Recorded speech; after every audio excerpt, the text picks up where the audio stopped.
us with a like, subscribe to the channel, and activate the buzzer. After Ali, Muhammad's adopted son, Zaid, became a convert to the new faith. He was followed by Abu Bakr, a leading member of the Quraysh tribe, and an honest, wealthy merchant who enjoyed great consideration among his compatriots. He was but 2 years younger than the Prophet. His adoption of the new faith was of great moral effect. Soon after, 5 notables presented themselves before the Prophet and accepted Islam. Several converts also came from lower classes of the Arabs to adopt the new religion. Proliferation of Islamic knowledge by our Prophet. For 3 weary long years, the Prophet labored very quietly to deliver his people from the worship of idols. Polytheism was deeply rooted among the people. It offered attractions which the new faith in its purity did not possess. The Quraysh had personal material interests in the old worship, and their prestige was dependent upon its maintenance. The Prophet had to contend with the idolatrous worship of its followers and to oppose the ruling oligarchy, which governed its destinies. After 3 years of constant but quiet struggle, only 30 followers were secured. An important change now occurred in the relations of the Prophet with the citizens of Mecca. His compatriots had begun to doubt his sanity, thinking him crazy or possessed by an evil spirit. Hitherto he preached quietly and unobtrusively. He now decided to appeal publicly to the Meccans, requesting them to abandon their idolatry. For this he arranged a gathering on a neighboring hill, and there spoke to them of their folly in the sight of Allah in worshipping pieces of stone which they called their gods. He invited them to abandon their old impious worship and adopt the faith of love, truth, and purity. He warned them of the fate that had overtaken past races who had not heeded the preaching of former prophets. But the gathering departed without listening to the warning given them by the Prophet. Having thus failed to induce his fellow citizens to listen to him, he turned his attention to the strangers arriving in the city on commerce or pilgrimage. But the Quraysh made attempts to frustrate his efforts.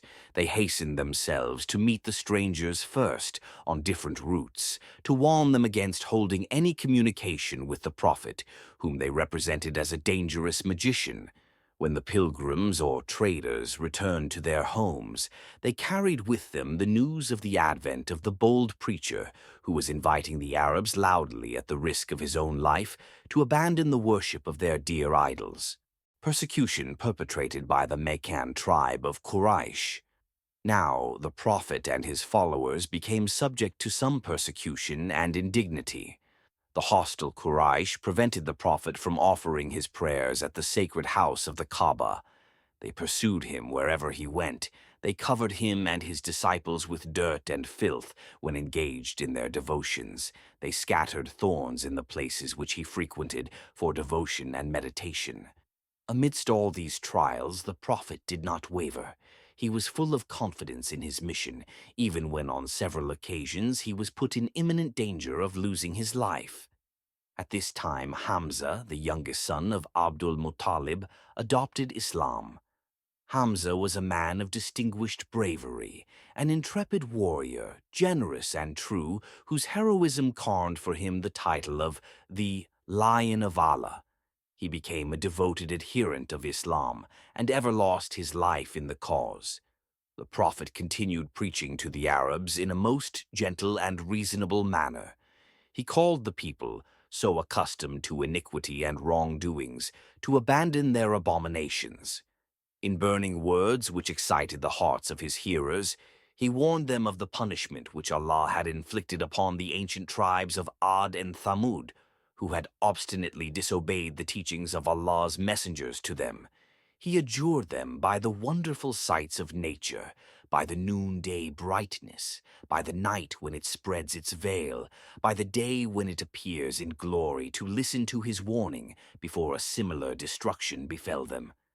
He spoke to them of the day of reckoning, when their deeds in this world will be weighed before the eternal judge, when the children who had been buried alive will be asked for what crime they were put to death. Almighty Allah said, But they wonder that there has come to them a warner from among themselves, and the disbelievers say, "This is an amazing thing." بل عجبوا أن جاءهم منذر منهم فقال الكافرون هذا شيء عجيب